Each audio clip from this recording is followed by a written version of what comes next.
A double CD for you. We're going to have 2 podcasts. Chris Long is going to be the second one. The first one is just going to be all me. Although I did text Van Pelt and asked him from Augusta, do you have 10 minutes for me? I think he thought something was wrong with my life because I was like, hey, any chance you get on the phone with me for 10 minutes? He's like, I'm ready to go right now. And I was like, oh, no, I just meant like Augusta. Like, I'm fine. Nothing's wrong with me, at least urgently.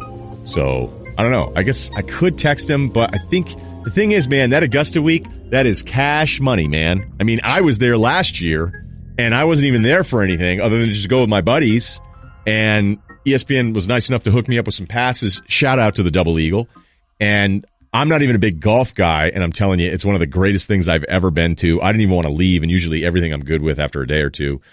And it's like for guys that are really famous, there's all sorts of side money down there. I made some cell phone side money. Shout out to Verizon. And I wasn't even supposed to. It's because somebody was like, hey, Van Pelt can't do this other thing. Getting a call. I'm like, hey, while you're here, do you want to hang out and drink with your buddies, or do you want a nice fat check for interviewing Jay Haas? And I went, I'll take the check. I got a question. Do you know like what their situation is down there? Because we had Marty Smith on today on Will's show, and they're living in houses. So it's like him, Michael Eaves, and Barry in a house. Yeah, that's how they do it. He was like, our fridge is full of Coors Light and Jack Daniels, and we're just like living it up. And I'm like, okay, are you working or are you just like partying? And they're like, no, we're just basically drinking beers, hanging out with these golfers. Well, you're not really set up like on the grounds. You know, Augusta has a million rules. So here's the thing with Augusta is if you want to make fun of it and call it the stuffed shirt golf society, and yeah, we can get into the history of not being very inclusive on the membership thing. But if I'm just talking about the Masters week itself, if you want to make fun of it, and I'm not exactly Captain Golf Guy either, okay? Like Golf Guy annoys the hell out of me sometimes because Golf Guy wants to say that current golfers are all athletes so that he feels better about himself when it gets back to our whole what's an athlete, what's not an athlete. Let's stop doing that. It's like adult films. I kind of know what it is and I know what it isn't. You know what I mean? That is, that isn't, okay?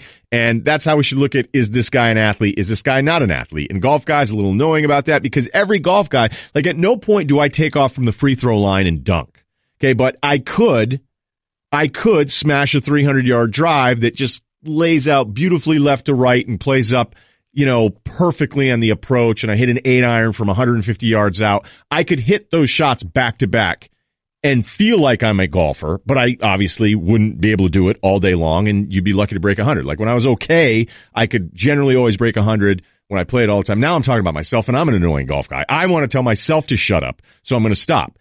So if you hate all of the golf part of that and everybody that claps and the guys yelling dilly dilly and all that stuff, I understand I understand the guy that feels that way about golf. Don't do it with Augusta. Don't do it to the Masters, because once you walk through that place and you show your little pass and then you get in, it is heaven. Okay. It is heaven. They treat everyone that walks in there like a king. We all know the jokes, like the food is all cheap and it's incredible. And it's, you know, I mean, look, it's not incredible. It's not like gourmet stuff, but it's just awesome, and everybody is so happy, and the no phone thing is great. I mean, after the first 7 times you check your pocket thinking you lost it somewhere, then you realize you don't have it. It's awesome. And the best part, once you realize, is all the seats, like people run in the beginning, set their seats down beside wherever they think the best vantage point is on whatever hole approach, a whole deal. We did Amen Corner. And what you can do is, if somebody's not sitting in that seat, you just take their seats. And then they have a little name tag in the back. So it's me and my 4 buddies, like we did last year. And then the guy, like, hey, I'm Chris. And you go, oh, no problem. And you get up and then you sit in the other empty seats. And it's like all honor system. It's the best. So they don't have like that many hotels in the area. It's a very small little town off this exit. It's like 2 hours outside of Atlanta. And so ESPN over the years, they used to do this all the time. And Van Pelt, when he was like the first guy, like lowest on the totem pole, the joke was that he used to always stay in this bunk bed room that like these family would rent out their house to make money that week. ESPN would rent the house from him. And guys like Andy North and Tirico had seniority over him and got better bedrooms. And Van Pelt was like in the kids' room. So that's why they're in houses. Like, that sounds like the best gig ever. So it's like just a bunch of dudes hanging out, doing some TV, calling into some radio shows, talking to Tiger, and then just drinking a Coors Light when you have some free time. Yeah. It's the great gig, and it's Van Pelt's so with cool. Andy, so then Van Pelt doesn't have... Van Pelt has to probably do a little bit more work than some of the other guys do, but that's because he's, you know, one of our faces of golf. Sorry, so Van Pelt, maybe not in the fun house. The fun house is probably Marty and Matt Berry. And Van Pelt will want to know what's going on in the fun house, though. Definitely, but he won't go. He won't go. He's never going. He's going to tell you he's going to go every night, but he's not going to go. But then he's going to ask you first thing, what happened in the funhouse last night? Yeah.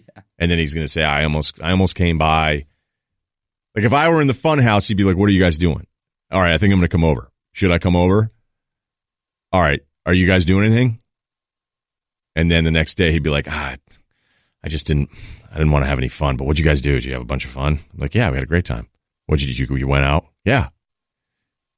Was it fun? Yeah, it was awesome. All right, tonight I'll go. Tonight I definitely want to do it. All right, great. Just hit me up. You guys doing anything? Yeah, we're having fun. I remember one time when he was texting me, we were in the same hotel in Chicago. We were there for a show because we used to go out there all the time in Chicago until they dumped us for Cowherd. And they put us up, and it was like right in town, and there were some people around, and he has a ton of friends there, and he's like, are you doing anything? And I was seriously in compression shorts in my room, was never going out, and I ordered room service. And I think I was in this Walking Dead phase, and I didn't really I fell off in the Walking Dead when they were at that dude's farm, and it just got so boring, and everybody was heavy breathing. So I missed out. I know you love it, right? No. I bailed. That's when I bailed, but I heard other people said, "Oh, that was the worst stretch in the first seasons, and you had to suck it up and make it through it," and I couldn't. I bailed when that guy said that they were going to take them to D.C. or whatever, and they found out he was lying. So the show basically just started over. And I was like, okay, well, I just wasted 3 years of my life. Yeah, I didn't even make it that far. Nah, it's a good call. So I was, I'm not going anywhere. And he's like, what are you doing? I go, I'm just jumping in the shower. He's like, are you going to go across the street and meet up with everybody? I was like, absolutely. And I just wanted to see how much he would text me. So my whole point was I wasn't going to go out, but I wanted to keep texting him that I was to see how many times he would text me. And the thing is what's great about Van Pelt is he would go, you're absolutely right. That's what I do. Because he doesn't really want to do anything. He just wants to know what he's missing out on. And I wasn't going to, like, that was a night where I was in town and I go, we got a full day tomorrow. I'm like, I'm not doing anything. And I go, I'm just going to pretend I'm going out for like 4 hours. And he's like, who's there? I was like, oh, dude, everybody at Sick. And I was like down the hallway. I don't know if he knows that part yet. Okay, lot to get to here. Lot to get to. Used to have 15 hours a week. Now I got 1. So I feel like I go a little too fast. Life update. Didn't think I'd ever be here again. Took a picture of myself outside of ESPN last Friday when I cleaned up my office. But the movers did not show up today. So I had a flight to the West Coast. And now I can't make it because the movers didn't show up. So that was awesome. And I have opening day tickets at Fenway tomorrow. And the movers are like, how about we do Thursday? And I go, you know what I'm not going to do? Do that. Because you guys screwed it up. You didn't show up. It says in the email the 4th. I'm on the 5th that's Fenway. So I'm going up to check that out opening day with my boys. And then now I'm stuck in Connecticut for like another 4 days because the movers can't get here until next week. So that's what I'm doing. So is it LA or Denver? Well, the ticket I bought was for LA. Okay. So my house isn't ready. There's really not much else going on there. A lot of job offers. That part's good, but not in a hurry. So still TBD. Yeah. Nice. Like never had more uncertainty. But, trying to be zen about it. I get mad about the house, but I'm not going to solve any problems. I get mad about the movers. They're not getting here any sooner. They're going to get here Monday. Like a new Russillo. Not going to get mad about it. Nice. Oh, I still get mad about stuff, but this is just, my place is all packed up though. Like the last 2 days, I said, this is it. I've had it. Let's start packing up. It's weird. It's weird packing up. I've been there almost 5 years. But I don't think I like any place I've ever lived that much that I care. Like every house I've lived in, I've gone, I could do better than this. So I don't really know what the point is. All right, let me get to the sports stuff because I took too long doing that. I heard Will Cain's segment about the one and dones. And here's what happens. We become a product of whatever's happened. And then that becomes, okay, this is the talking point all week long. And this is stuff I always try to fight against because I go, is that really true? Or is that just what we're doing right now? So Nova wins with a guy like Brunson, who's terrific, and Bridges, who develops, and the rest of these non-top recruits, although people are conveniently forgetting that Spellman was a big-time recruit and could be a one and done. So he could be somebody who, and I love Spellman, he could be somebody that's a one and done. So does that mean that Nova did it the one and done way? So the conversation becomes what? Because we've had some of these North Carolina teams that weren't loaded with like normal, like North Carolina's had some really good runs here, okay? But it's, what was the Will Kane stat? Two of the last 12. 2 of the last 12 years, you've had a team win the whole thing with the one-and-done approach.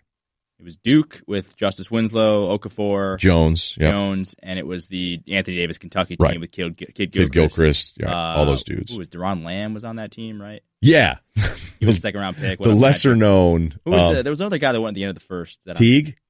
Teague, that's right. Yeah, who's not in the league right anymore.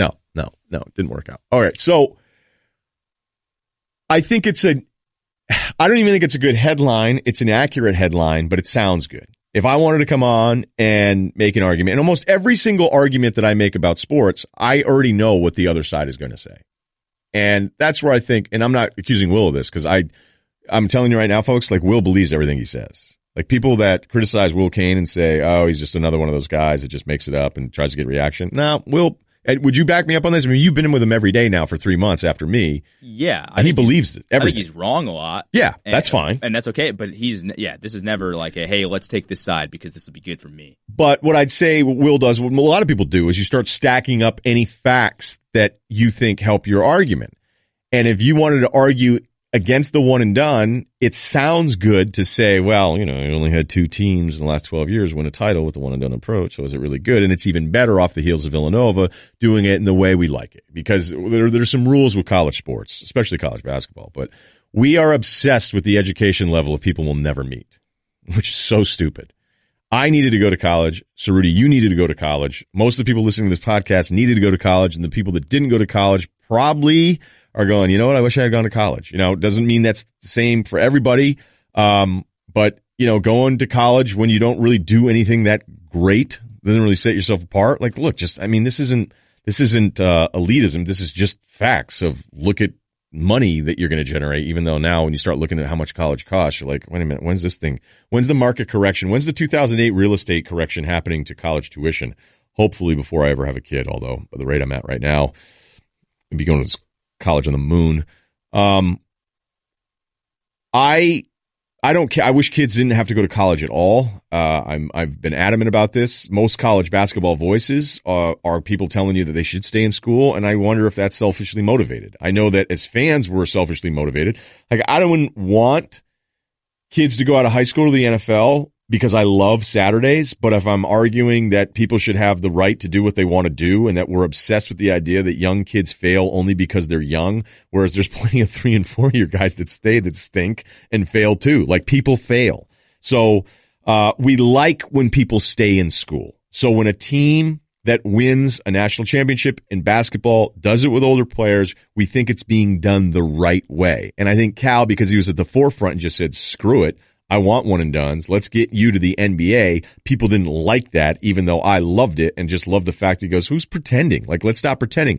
I think there was a time when people, that didn't just hate Duke for being Duke, but liked that Duke wasn't going to be part of that. And then Duke decided we're a part of this. So I think the question you have to ask is that the right question? Is success really titles or no titles? And I would argue in a one and done tournament in college basketball, to say if you don't win a title that it's a failure if you had one and dones is a really misleading and just flat out wrong way to equate success. So I went through all the Final Fours with the one and done guys. And I have, if you go from 2017, because, you could say they had a one and done with Tony Bradley, but he didn't really play, whatever. That's not being fair. But like Ayton this year, is that a bad one and done because Arizona lost so early? Does that mean you say no to DeAndre Ayton? Like, of course not. And they had a really, they had a pretty good season, but then they have an awful season because so many people don't pay attention to college basketball until just the tournament. Like, it's a 1-month sport now. Jamal Murray, that Kentucky team, one and done. They ended up being a force. That's a down year for Kentucky. So now you're going like, all right, collectively the last few years here, what's up with all these one and dones? Like, what you got? Ben Simmons didn't even make the tournament. Markelle Fultz, Marquise Chris. Like, you have a lot of ammunition in a very short window of years where you could say, oh man, the one and dones thing, that's stupid. All right, well, let's really look at it, because if you go all the way back to 2007, I got 1, 2, 3, 4, 5, 6, 7, 8, 9. I have 9 Final Four teams in that same span. So it's 2 championships, but it's 9 Final Four teams with one-and-done guys. And then if I expand it even further, like if I go back to, let's see here, Kyrie in that weird Duke season, they went 30-4 and got to a Sweet 16. Is that wrong? Does that mean that year with like, oh, your one-and-done approach didn't work? Well, yeah, they lost. They didn't get out of their region. They lost in the Sweet 16. The year after that, you had Davis, MKG, make it to a Final Four. But you had Bradley Beal as a guy that, they ended up in an Elite Eight. So does that mean, I'm double checking something here right now. Can you stall for me here for a second? Yeah, I'm not sure. The amount of teams that are doing the one and done system or method or whatever is obviously going to be way lower than the amount of teams that are not doing it. So there's probably the likelihood of success of a team that's not doing one and done making it further in the tournament. That sample size is much larger than the guys that are doing the one and dones. You know what I mean? Does that make any sense to you? You're saying, because I was looking this up, and I just want to make sure I had it right because I wrote down a million notes today. There are only 20 programs maybe that do one and done that really do that method. Right, so you have more teams. Programs. Yeah, right. They're getting 3 and 4 year guys. So these guys aren't returning the calls of a lot of these schools. There's less opportunity for the one and done guys for it to be this big number of them making it far or winning titles because the sheer number of teams out of the 68 every year, probably 40 of them at least have guys that are mostly 3 and 4 year players. Right. You're absolutely right because what we're doing now is we're acting as if every team is in the same business and you're going, no, there are lesser number of teams that are even in this world that even get these guys to show up to their campus, that take the scholarship, do the one and done thing. And then you're talking about a tournament with 68 teams. So 07, Odin Conley, 2 top 5 picks. That's a Final Four team, played in the final, lost to a vet, but you'd go, oh, look at Florida. They developed their guys. Okay, yeah, but that's success. That to me is a successful season for Ohio State with one and done guys. 2008, Rose with Memphis. You could sit there and go, all right, well, Beasley, that didn't work out with Kansas State. That's Kansas State. And they won a tournament game. Whatever. Kevin Love. He ended up, wait a minute, they were in the Final Four that year too. Going through this, 2010, that Wall Cousins team, that's the team that lost to West Virginia in the Elite Eight. Does that mean that was terrible and that it didn't work? Yes, by Kentucky standards, fine. But, I don't think that's really what we should be doing here. I don't think we should be going, oh, wow, look at awesome Villanova. Look at some of these more veteran-laden teams. That's the way to do it. What happens is whatever happens, then we say, well, that's the way you should do it. If Loyola Marymount had won and maybe even played in the final, and even if it was happening before the Final Four here, but you'd be going, Loyola Chicago, you'd be saying, oh, wait a minute. Does this mean now that, the turmoil and the turnover and all this stuff, is this the right way to do it? What's going to happen is every 5 or 6 years, if you go George Mason back, VCU Butler, and Butler ends up playing back to back, so that didn't really feel like that little engine that could type story, but it's still Butler. In a one and done situation in a tournament, every now and then we're going to have a really weird team in there. And I don't think that means that everything's different. It's somehow we just want to present this argument that everything is totally different and that, I used to think when they started changing around some of this stuff, I thought that would happen. I thought that the tournament victories would start being full of teams that were together, that were cohesive, that knew each other, because basketball is very much about continuity and knowing how other guys operate, and that these one-and-done, constant turnover teams wouldn't be successful. Here's what I know, is sometimes these one-and-done teams are really successful. We shouldn't base it just on national championships, and the idea that the teams that just stick around 3 and 4 years and have the coach, that either way works. Either way works, is my point. Let me just say this. Can I say that if it's a one-and-done championship, it's likely to happen at Duke or Kentucky? There's really no other programs that are going to do that. I don't think it's one freshman going to Arizona like Ayton. It's going to be really hard for him to win a title by himself. Yeah, Stanley Johnson in 2015. I looked at it, and there were other guys because Stanley was a little inconsistent in Arizona, but that team went 33-3 and went to the Elite Eight. Does that mean, 31-3? Yeah, it's so what do? You tell me that doesn't work? Like, if you're the radio guy going, oh, Stanley Johnson one and done. Okay, Stanley Johnson may have been underwhelming, and we do this retroactive thing, too, when the one and done isn't as good in the pros, then we somehow ding him in college after, like, which is totally stupid. But, like, if you're doing the talk show segment where you're like, oh, these one and dones doesn't work, and sometimes it doesn't.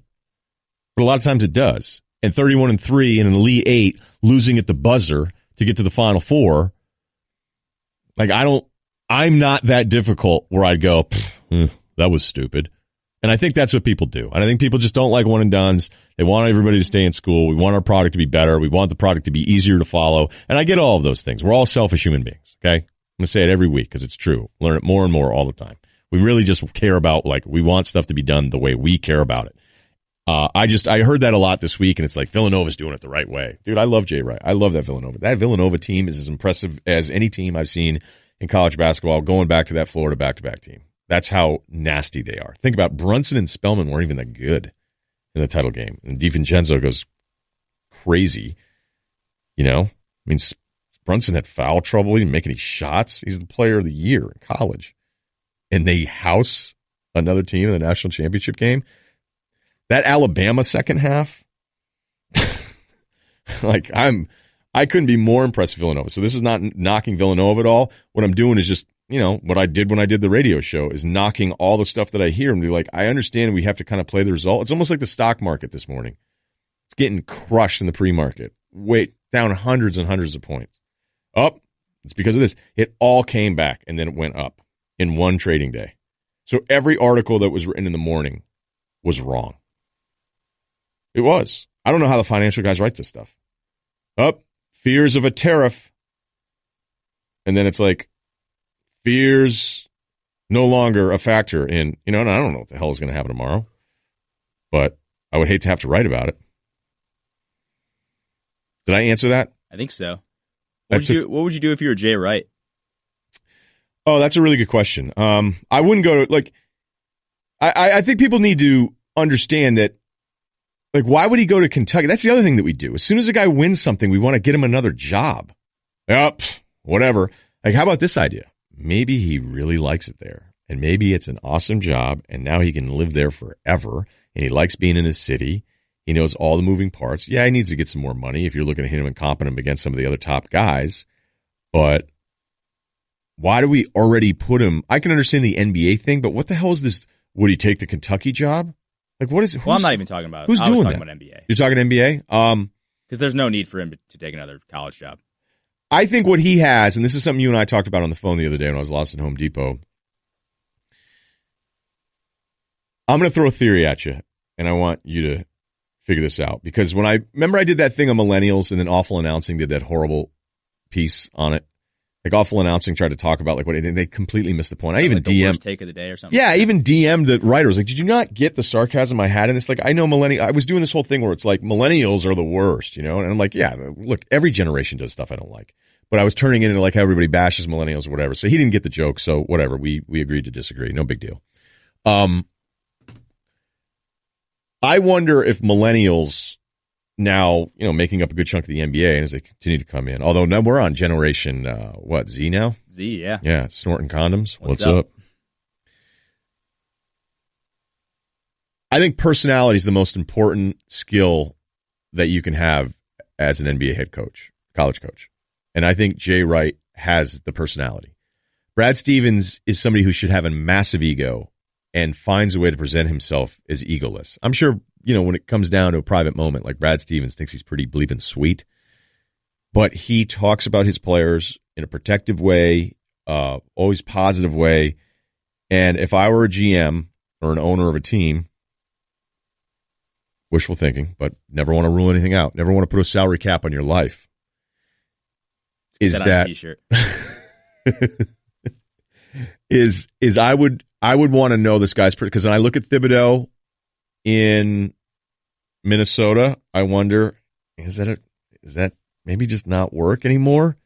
When I look at Van Gundy in Detroit, and I kind of respect like what Van Gundy tried to do there. You know, he tried to zig when others were zagging. I mean, I'll never like the Reggie Jackson contract, but I wonder if people need to start examining how they interact with their players more than even talent evaluation, X and O's. I think personality is the most important skill you can have as an NBA coach, and I think Jay Wright has that kind of personality. So if somebody wants to give him he doesn't. I hope he wouldn't get the Philly job because they can't do that to Brett Brown because he's done an awesome job. And we'll get to Philly here in a second. But, if it's somebody goes, all right, screw it, let's give him $7-8 million, that's different. But I didn't get the whole, like, you guys, we're doing Villanova, blue blood or not? I mean, did you put Florida in it? No. Of course not. But the reason I don't think Nova's a blue blood, but the reason I wouldn't put Florida in is because this is two separate Villanova teams, right? That was the same Florida team. They just won it twice. Yeah, I think it's, we're going to be putting UCLA in it still, which is fine. I mean, Indiana fan was mad at us. Yeah, I would think of Indiana before I would think of Villanova still. But, Villanova just won their second in 3 years. So now it's like, oh, I got Kansas, Duke, Kentucky, Villanova. And you're like, what? Wait, really? Did you guys put St. John's in it? Just missed. That's what I thought. Okay. I'm going to table maybe the Josh Rosen stuff because I was thinking about tweeting it out. I don't know if people would have gotten it. And the tweet was going to be this. Imagine if Josh Rosen were white, would we be questioning his character, leadership, and commitment to football? Because I'm just going to give everybody a news flash. Everybody that's going, oh, this Lamar Jackson stuff's all about black or white, and it may be to some degree, but we got to get past that we only question black quarterbacks' character. We do it to all these dudes, man. We do. And we just get super mad when they're black. So I'll talk to Chris Long about that one because he got in a lot of trouble with his DiVincenzo tweet about being a white basketball player. Because this Rosen stuff that's coming out, like I hadn't read the Mora quotes yet from the thing that he did, basically. And when I had seen it, I saw the headlines first. And I go, oh, my God, did Mora destroy him? And it's pretty interesting. I'll go through this now because I just I don't think it'd be very good as a host here. Did you guys do this on the show at all? Yeah, it's been huge because I didn't think that. It's interesting. You were talking about the millennial stuff in the NBA and hiring coaches that that can handle millennials. The NFL is like the opposite of that. They're the anti-millennial. No, they don't want you thinking. They don't want people that ask questions. They don't want people that have other interests in life. They don't want any distractions. Yeah, so they just want a guy who's a meathead, and they want Andrew Luck. They want a guy who doesn't have any other interests, doesn't really doesn't really shave, doesn't really have a lot of things going on. He just likes football. Yeah, I told you that story. I mean, at one level, it's the Kaepernick thing where you go so anytime any other quarterback is signed now, we're still doing this. Like Kaepernick's become a better quarterback. This is like a fishing story now. Every time somebody else is signed, and he should have a job. I've said this all last year. I was wrong. I thought he eventually would be given a job, but now when he's not given a job, I go, well, he did sue his employer.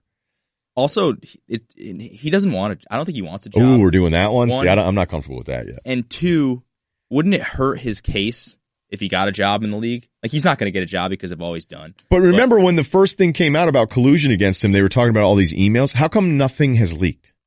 Nothing that says, where's the smoking gun? Now, it's clear he should have a job. Definitely. But I think people are making it at times more of a social issue and not paying attention to just the coaches and the way these guys are. They go, I just don't want to deal with this stuff. I don't want any distractions.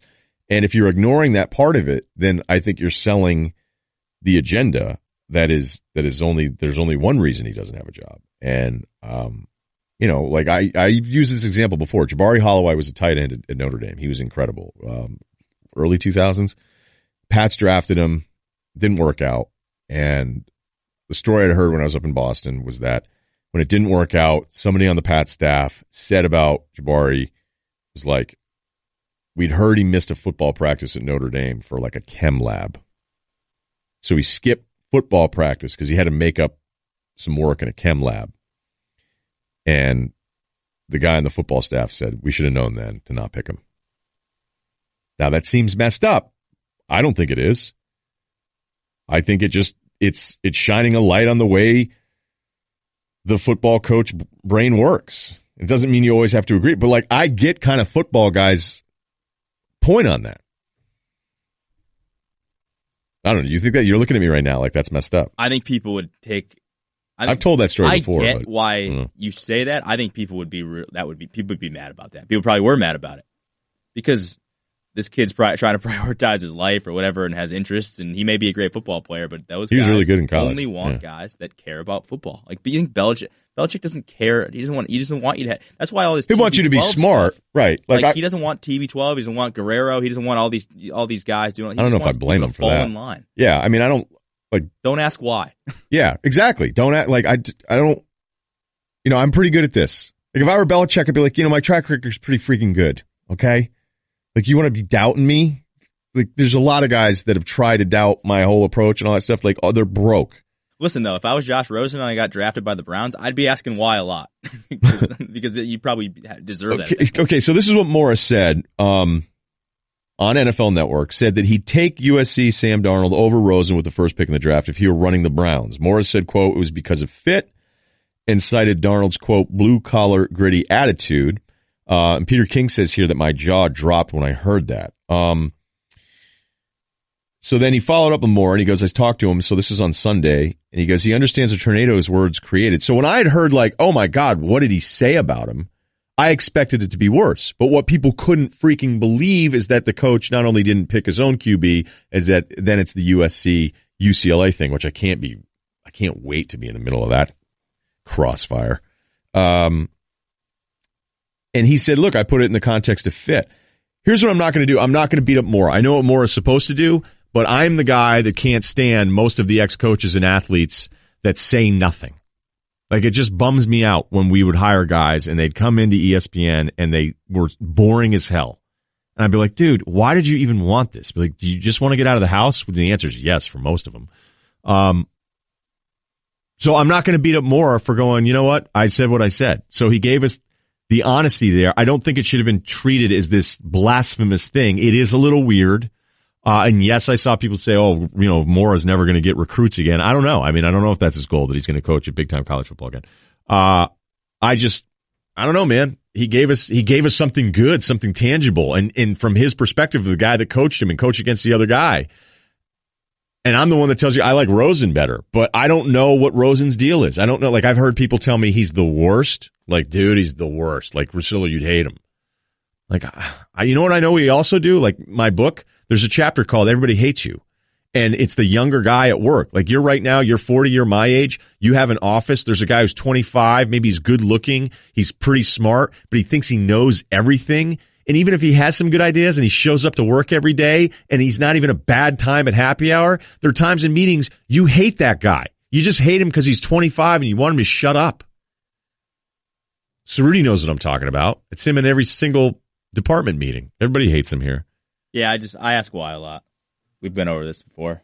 Do you like that chapter, Why Everyone Hates You? Yeah, listen, it's not that I don't take criticism well. I just like to ask questions.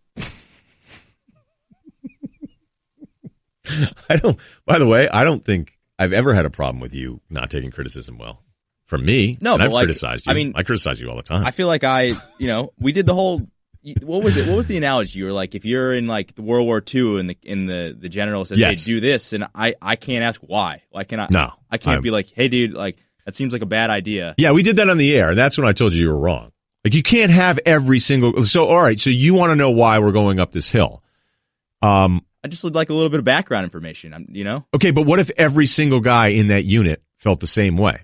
Don't you think that'd be a colossal waste of time? And you know what? The other thing is, like, you don't want to hear it from, your leader, your lieutenant. I don't know all the terminology. Like, some of you guys are going to get killed.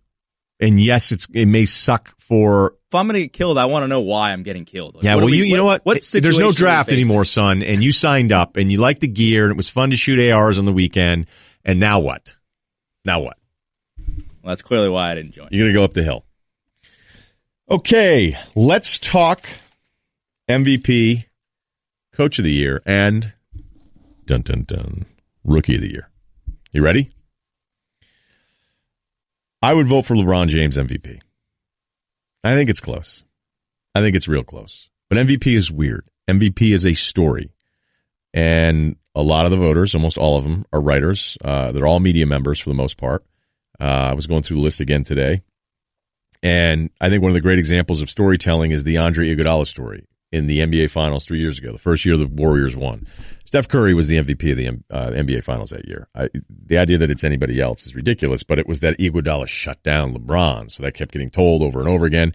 It's why Nash, and I love Steve Nash, but it was new and it was different. It was Phoenix, and it's like, man, Nash, and then he does it again, and you're like, oh my God.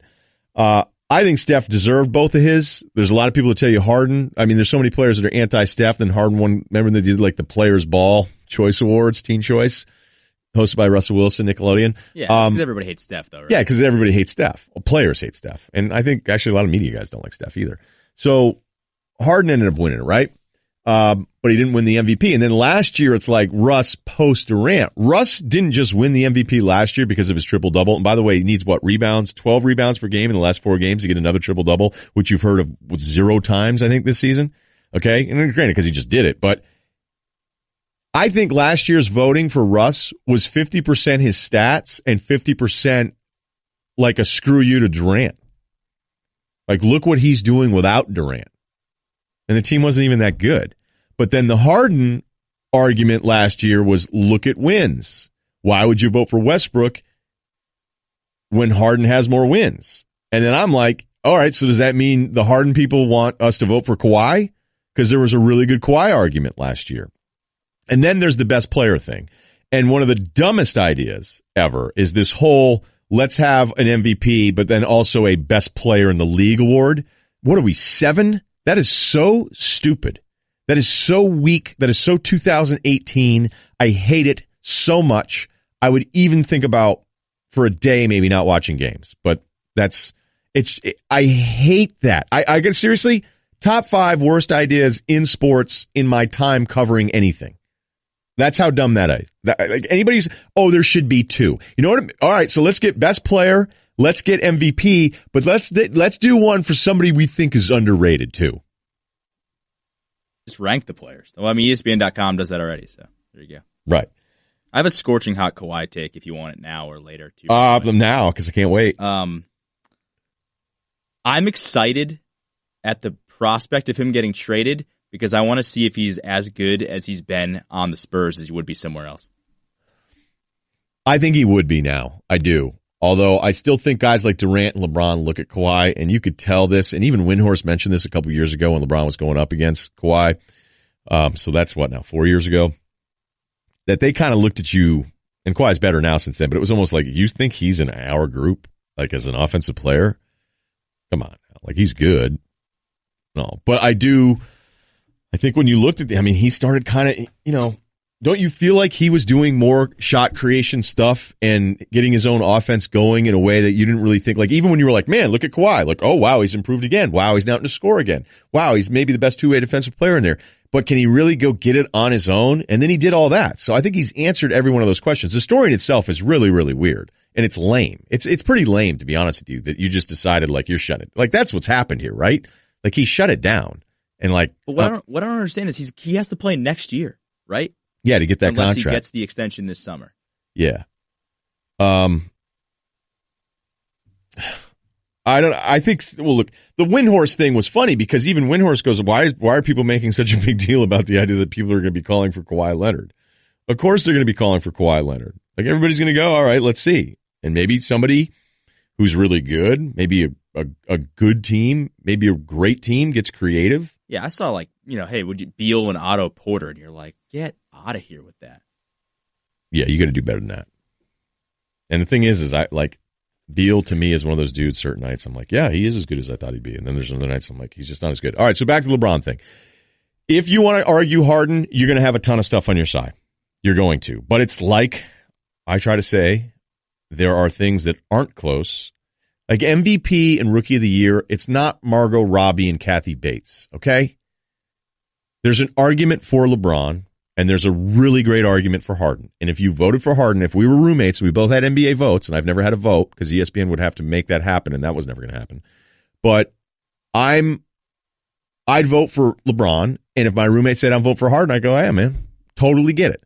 And that's the same thing I try to do with my tweet about Donovan Mitchell and Ben Simmons. And my whole rule of you can't do this thing where you go, oh, it's Harden and it's not even close. That's just stupid. Some years it is Margot Robbie and Kathy Bates. Most years it isn't. We've had incredibly deep fields at the top. So I'm not even doing, well, LeBron's always the best because, he's just the best player in the world and blah, blah, blah, blah. So just give him the MVP. Well, that's not fair either. So if I have a better season than you, I'm supposed to bend the knee and lose an MVP award because you're just considered better than me? Because yes, LeBron is better than Harden. Harden has been incredible. He's number 2 in plus minus. He's also playing alongside the number 1 plus minus guy in the entire NBA, and that is Chris Paul, who has missed some games. The raw numbers are sick for Harden. 31, 5.5, and 9 assists. 45% from the floor, 37 from 3. LeBron, 27, 9, 9, 54% from the floor, and also, how about this, 37% from 3. He and Harden are the same from 3 this year. By the way, Harden's number last year, 29, 8, and 11. 29, 8 boards a game, and 11 assists. The terrible January that I hear about from Harden people all the time. And the thing is, all the Harden people coming at me, what you don't understand is I kind of get your point. I just would say, hey, I'm voting for LeBron. And I'll get to that in a second here. The terrible LeBron January, he was 24, 7, and 7.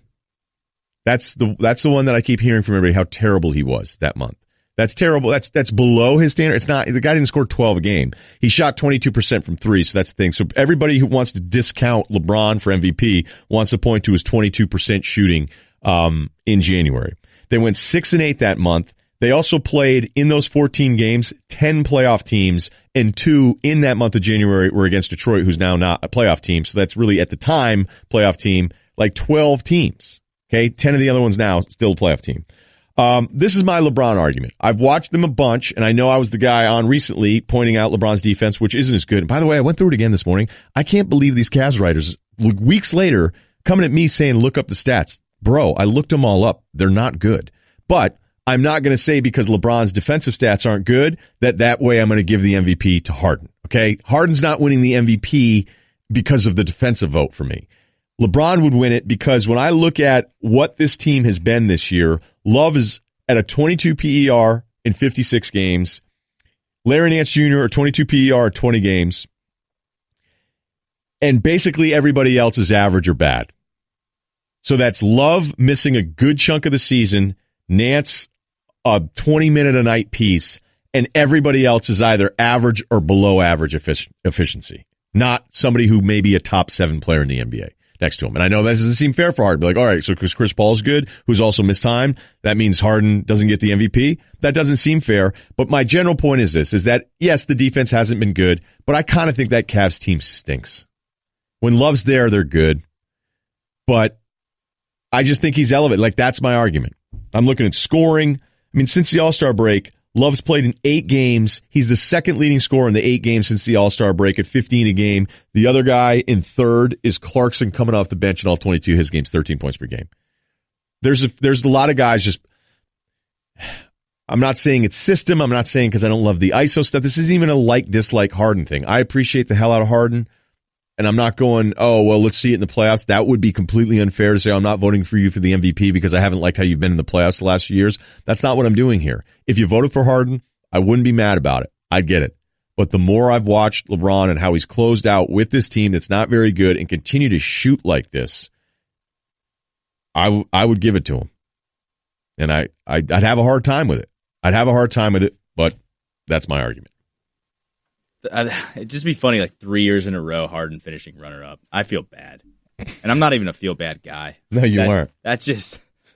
I would go with Harden. I get your point because, yeah, if we're literally saying, all right, take this guy off the team who's more valuable, yeah, LeBron's more valuable. That team's garbage. The Cavs.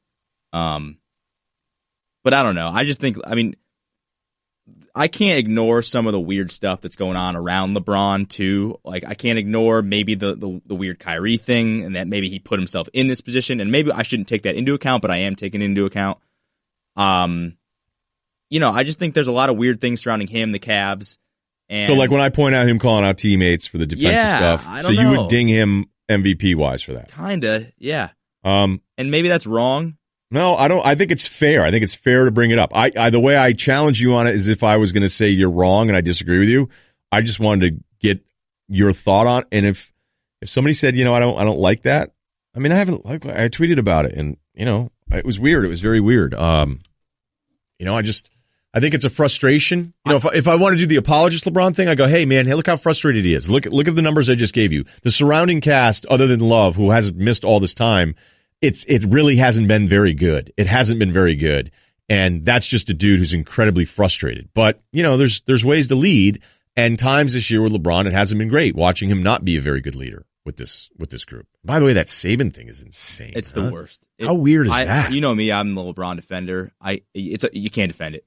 It's indefensible. Is that the right? Yeah, indefensible. He literally can't. I mean, it's disgusting. I think when you're that famous, you just go like, oh no, you know, I'm not letting anybody infringe upon it. You're just like, whoa. But then like Saban's like, all right, I've never heard of this thing. We're going to keep doing it, whatever. And then LeBron's follow up to that to be like, lawyer well, up. You know, yeah, well, I'll send my lawyers and we'll talk that way. And you're like, dude, get out of here. That was really weird. It was really weird. Like sometimes uninterrupted.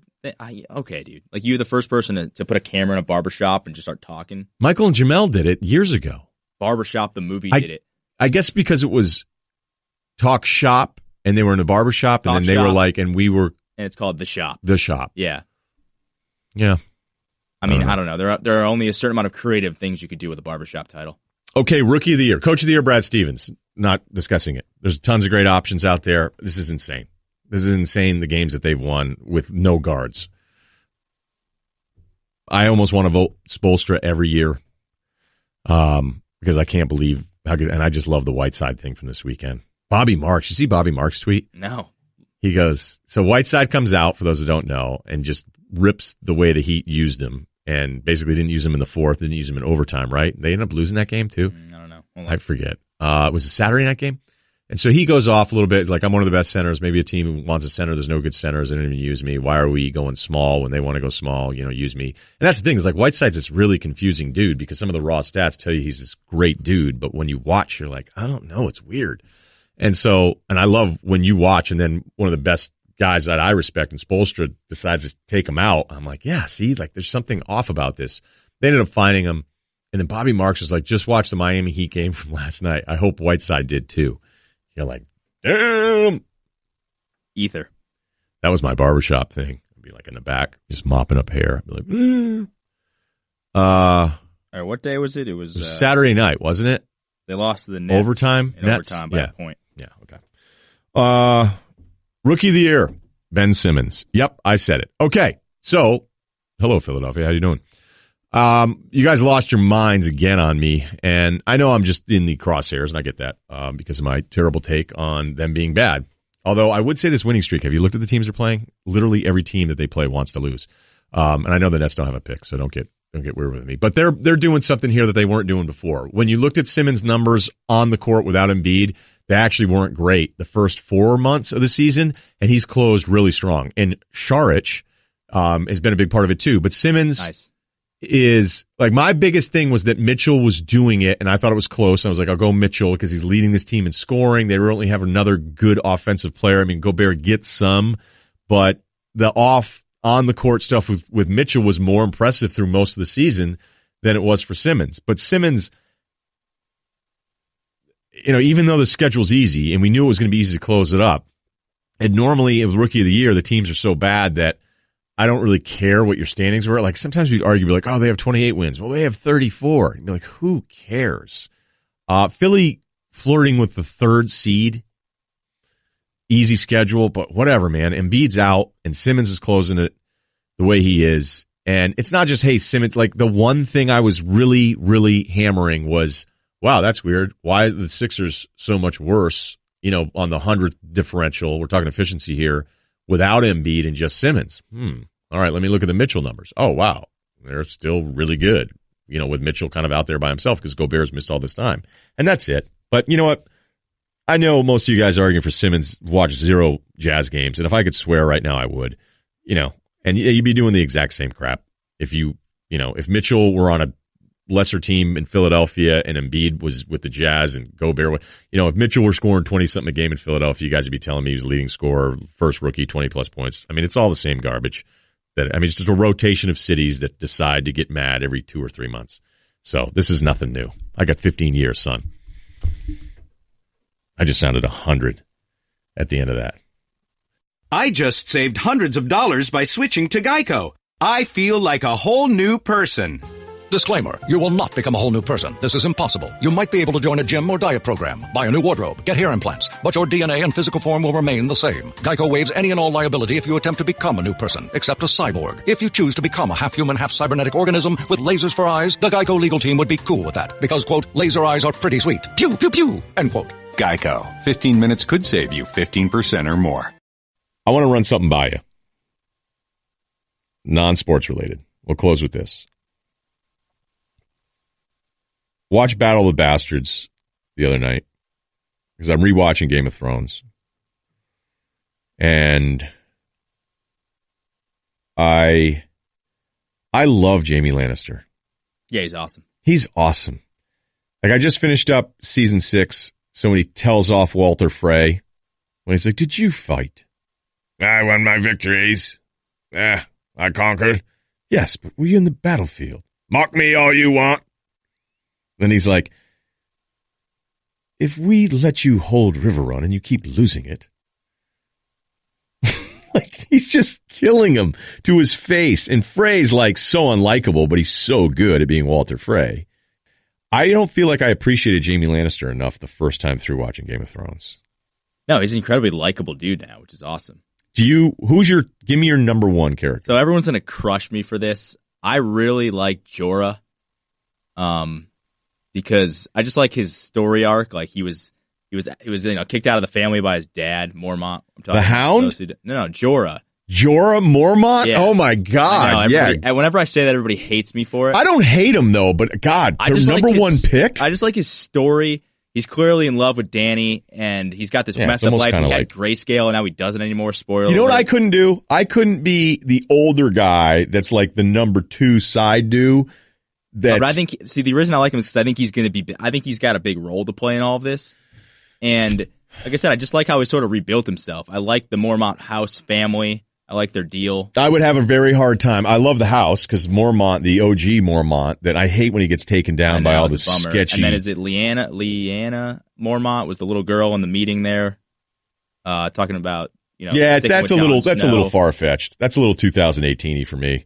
Like, all right, so all these medieval Viking types are just going to let a 9-year-old girl yell at them. Oh, yeah. No, that's ridiculous. I felt like, that doesn't seem super believable. But again, they're flying dragons and guys come back from the dead. So again, what kind of rules are we really applying to these fantasy books?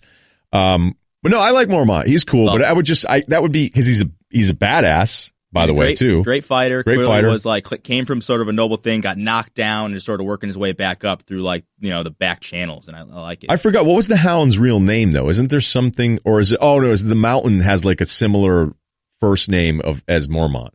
Isn't that something when he comes back, when the second Maester? Well, they're brothers, right? Hold on for a second. I got unplugged. This is super casual podcasting right now. They're brothers, right? The Mountain and the Hound, right? Aren't they brothers? No, not the Mountain. No. The Hound is brothers with the other dude, the jousting guy. Remember in the beginning? No? I don't know. I need to watch again now. Hold on. Now I got to Google this because I could be wrong. I thought that was like a completely different guy. I freaking love the Hound, and then I love when the Hound gets together with the guy from Deadwood who's on like a couple episodes, and they're building that church. Dude, that was sad, though. It was really sad. Yeah. But then when he decides, like, I've had it, and just takes those 4 guys out with the axe, and then he meets up with those Brothers of the Light a little bit later on, and they catch the other 3 dudes, and he's bartering, or he's trying to negotiate with them about which ones he can take out, and he's like, let me kill 2. And they're like, all right, fine. And then he's like, I want to chop them up. Are you looking up whether or not the Mountain in the Hound? Because I don't think... Yeah, it's the clean. Yeah, the Hound and the... Yeah. So, wait a minute. So, Cersei's... Dude who's like half alive. Yeah, half alive. That's the Hound's brother. The Cleanes. I can't pronounce it correctly. Yeah. Gregor and, yeah. Oh, I wonder if they did like kind of a recasting of it, though. It was definitely a recast. It was recast. Yeah. So the guy who's that the guy's Mountain... on Instagram all the time now. Yeah, he's like the strongest guy in the world. Yeah. But like the first dude that was... Icelandic or something. Yeah. All the Icelandics are tough. Everybody knows that. Great bankers, too. I want to go to Reykjavik. I'm not sure when. I'm not sure what time of year is the best time to go. It's what all the cool kids are doing now. No, that's been... Dude, anybody that says that they're cool now because they're going to Reykjavik... the last 5 years, yeah. When my buddies start saying it's over, the guys that had money and had a good run... The whole thing is it's cheap to go to Reykjavik. Oh, really? Yeah, it was like the flight was like $100. Oh, maybe the flight is. I don't think it's At least from the cheap East Coast. place to go. Like 7 people live there now, I think. All right, so wait, so where are you at? I love Tywin. He's my all-time favorite. Tywin, great character. Great. I love Jaime, Sir Bronn of Dorne of Blackwater. Yeah, that's it. Bronn's cool, dude. Bronn's awesome. Hound's great. Speaking of selfish people, I mean, he is probably the most selfish. But he's just good at it. Yeah. I love Ygritte so much. Yep. She's so good. I was arguing with somebody the other night. I go, you don't realize how great she is at that character because she is Scottish, so the accent helps a little bit. But she's this wildling who's hot, which wouldn't really happen. Like a hot female wildling. You write that into your script. Yeah, right. Like, and then there's this group that doesn't bathe and lives outside and eats squirrel bones, and she's a 9. And the rest of the wildlings were totally cool with her. That'd be like me going to the Essence Festival and leaving with Rihanna. Jon Snow just showing up and getting Ygritte. So I think when she's just so funny that she's like this punky outside boy with this great accent that's also like his girlfriend. You know, when she starts teasing him and stuff, it's brilliant. Like the writing and the way she plays that is seriously one of, I think, the most impressive things of all 7 seasons. How freaking perfect she is as that character. Sorry, I get really where are passionate you about though? her. So you, I just started 7, so I'm banging through it. I mean, to have it motivate me for the stuff I'm trying to write is the dumbest thing ever. It'd be like reading The Martian while I try to write my memoirs. I have a couple guys that know him. I could probably get one of them. I watched that after the show. I watch all the after the show stuff. It's actually, you need to watch it. It's awesome. I feel like I figured out kind of an error in the timeline. They'd probably love to have me on. Like, hey, I'm writing TV shows and you have the most successful one maybe ever. But Varys ends up in Dorne and then back at Dragonglass kind of quick. And I think you guys address it an episode later because it seemed a little obvious. It didn't make any sense that he'd be able to go to Dorne and then back. Like from Marine to Dorne and then back like in a weekend. Nah. But I think because they're speeding this whole thing up, that's why. Like this whole plot has just been sped up because they're trying to finish this thing.